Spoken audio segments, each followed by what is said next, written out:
இந்த யாதகத்தை பார்க்கலாம். மேசத்தில் செவ்வாய், குரு, சுக்கிரன், கடகத்தில் கேது, சிம்மத்தில் சந்திரன், துலாத்தில் சனி, மகரத்தில் ராகு, கும்பத்தில் புதன், மீனத்தில் சூரியன். கடந்த பதிவுகளில் நாங்கள் பார்த்துக்கொண்டோம் விபத்துக்கள் என்றாலே யார் யார் சம்பந்தப்பட்டால் விபத்துக்கள் வரும், அதை முதலில் தெரிந்து கொள்ள வேண்டும் என்று கூறியிருந்தேன். செவ்வாய், சனி, ராகு.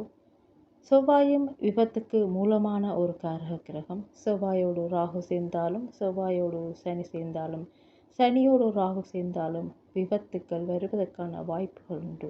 ஆனால் அந்த யாதகத்திலேயே சனியும் செவ்வாயும் சேர்ந்திருக்கென்று வைத்தால், இப்போ செவ்வாய் மட்டும் இருக்கிறது என்றால் அந்த இடத்தில் சனி வந்தாலும் விபத்து வரும், ராகு வந்தாலும் விபத்து வரும். ஏனென்றால் செவ்வாய்க்கு சனியும் பகை, ராகுவும் பகை. ஒருவேளை செவ்வாயும் ராகுவும் ஒரே இடத்துல இருக்கிறது என்றால் அந்த இடத்துல குரு வந்தால்தான் நிகழ்ச்சி நடைபெறுகிறது. குரு வந்தாலும் விபரீதத்தை உண்டாக்கிவிடும் என்று கடந்த பதிவுகளில் நாம் பார்த்திருந்தோம். இப்போ இந்த யாதகத்தில் லக்னத்தை பற்றி நமக்கு கவலை இல்லை. மேசத்தில் செவ்வாய் இருக்கிறார், குரு இருக்கிறார், அடுத்து சுக்கிரன் இருக்கிறார். வரிசைப்படுத்தும் போது செவ்வாய் குரு சுக்கிரனோடு ராகு கோச்சாரத்தில் இருக்கின்றார். அதாவது ரிஷபத்தில் இருக்கும் ராகு எப்போ மேசத்தில் நுழைகிறாரோ அப்போ விபத்து காத்திருக்கிறது என்று பொருள். எதனால் விபத்து வருகிறது? கூட சுக்கிரன் இருப்பதால் 4 சக்கர வாகனத்தால் விபத்து வருகிறது. மேசம் 4 கால் ராசி. அப்போ வாகனங்களால் விபத்து வரும் என்று சொல்லலாம். 2 கால் ராசியாக இருந்தால் 2 சக்கர வாகனங்கள் என்று எடுக்க வேண்டும். இன்னும் இங்கு ஆழமாக பார்த்தால் இதற்கு திரிகோணத்தில் எங்கேயாவது அல்லது 3வது வீட்டில் ராகு இருக்காண்டு பாருங்கள். ராகு மகரத்தில் இருக்கின்றார், கேது கடகத்தில் இருக்கின்றார். இங்கே ஒரு முக்கியமான பாயிண்ட் ஞாபகம் வைத்துக் கொள்ளுங்கள். ராகுவுக்கும் கேதுவுக்கும் நடுப்புள்ளியில் எந்த கிரகம் இருக்கின்றதோ அந்த கிரகத்துக்கு வலிமை போய்விடும், மங்கி போய்விடும். இந்த மாதிரி இருந்தால் என்ன ஆகும்? நாடி முறையில் ஒரு முக்கியமான அம்சம் என்னவென்றால், திரிகோண வீட்டில் இருக்கும் கிரகங்கள் ஒரே வீட்டில் இருப்பதாக எடுத்துக்கொள்ள வேண்டும். அப்போ மகரத்தில் உள்ள ராகுவை ரிஷபத்தில் போட வேண்டும்.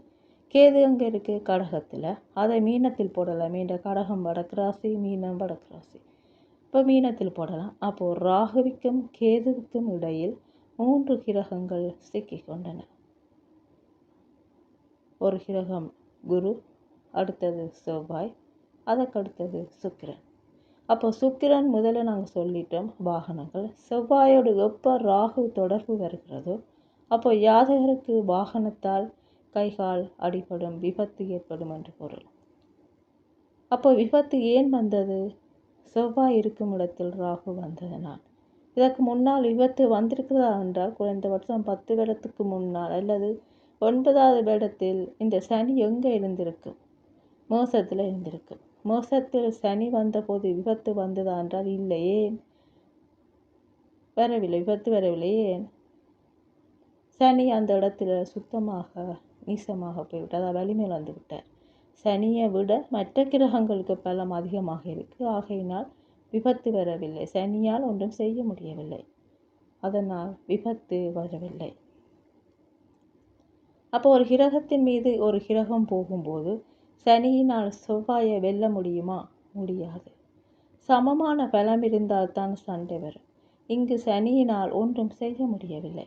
ராகு அங்கு பலத்தோடு வந்ததனால் விபத்து வந்தது. அதனால் அவருக்கு விபத்து ஏற்பட்டது. அப்போ எப்படி நாங்கள் கிரகங்களை இணைக்கிறோம் என்றால், அந்த கிரகத்துக்கு முன்னும் பின்னும் பகைவர்கள் இருக்கின்றார்களா? இருந்தால் நடுவில் இருப்பவருக்கு ஆயுள் குறைந்து போகின்றது என்ற அர்த்தம். இந்த இடத்துக்கு பகை கிரகங்கள் வரும்போது விபத்து வரும். சாதாரணமாக ஒருவரின் உயிர் போகும்போது கூட பார்க்கலாம். ஒரு பக்கத்தில் ராகு இருந்தால் மறுபக்கம் செவ்வாய் கண்டிப்பாக இருக்கு. செவ்வாய் ராகுவுக்கு இடையில் யார் மாட்டுப்படுறாங்களோ அவங்களுக்கெல்லாம் பாம்பு.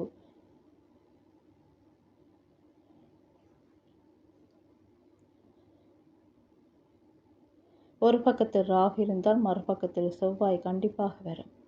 செவ்வாய் ராகுவுக்கு இடையில் யார் மாட்டுப்படுறாங்களோ, அதாவது எந்த காரகத்துவம் மாட்டுப்படுகின்றதோ அதற்கு வம்பு இருக்கின்ற அர்த்தம்.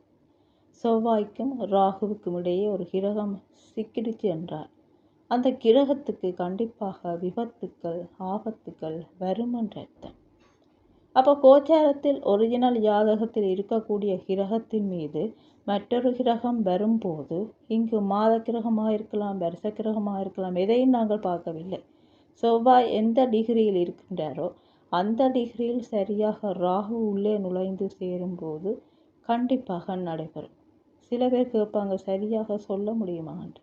முடியும். எப்படி முடியும் என்றால், உதாரணமாக ராகு உள்ள நுழைய போகிறார்.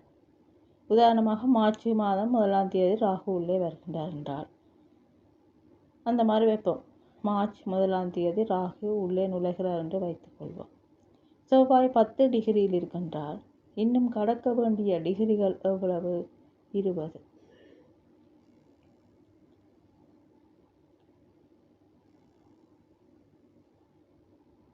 உதாரணமாக ராகு உள்ள நுழைய போகிறார். மார்ச் மாதம் 1ஆம் தேதி உள்ளே வருகிறார் என்று வைத்துக்கொள்ளுவோம்.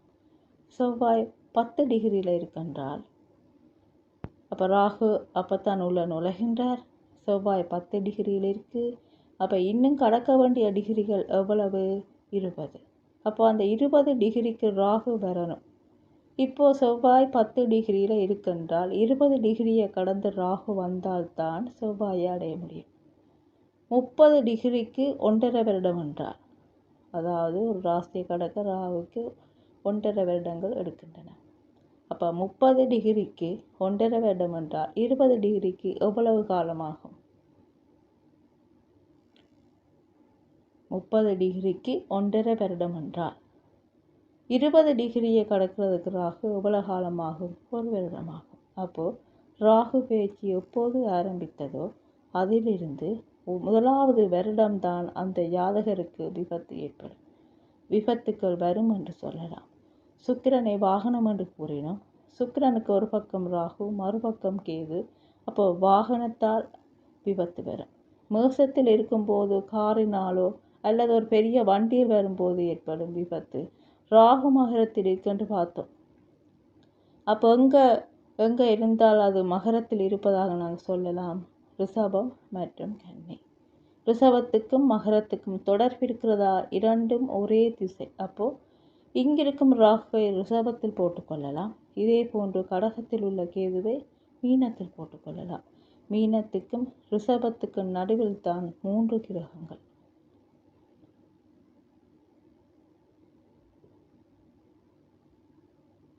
அப்போ குருவான ஜாதகர், செவ்வாய் மற்றும் சுக்கிரன் இங்கு சிக்கியிருக்கின்றன.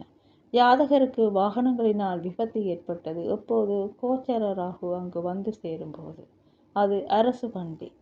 மேசம், சிம்மம் அரசு ராசிகள் என்று நாங்கள் ஏற்கனவே பார்த்துருக்கின்றோம். இன்னும் பார்க்க போனால் சூரியன் அங்கு இருக்கிறார். சூரியன் மீனத்துக்கு அருகில் 12ஆம் இடத்தில் இருக்கின்றார். குருவுக்கு 12இல் சூரியன். சூரியன் செவ்வாயை நோக்கி வருகின்றார். அரசாங்கமே தேடி வருகிறது. அரசு வண்டி. குரு மூக்கிற்கு காரகன். சுக்கிரன் கன்னத்துக்கு காரகன். ராகு மேசத்துக்கு வந்தவுடனே அவருக்கு மூக்கில் ஒரு கட்டி, கன்னத்தில் ஒரு கட்டி வந்துவிட்டது. பொதுவாகவே ராகு பேச்சு என்று சொன்னால் சுலபமாக கண்டுபிடித்து விடலாம். சுக்கிரன் மேல் ராகு போனால் கன்னத்தில் ஒரு மங்கு வரும். ஒரு படம் மாதிரி இருக்கும். ஏனென்றால் சுக்கிரன் என்றால் கன்னம். குறிப்பாக ஆண்களை விட பெண்களுக்கு கூடுதலாக வரும். ஏனென்றால் சுக்கிரன் ஒரு பெண் கிரகம். ஆண்களுக்கு அதிகமாக மங்கு வருவதில்லை. இங்கே குரு என்றால் மூக்கு. குரு மேல் ராகு போகும்போது மூக்கின் மேல் கருப்பாக ஒரு அடையாளம் ஏற்படுகிறது.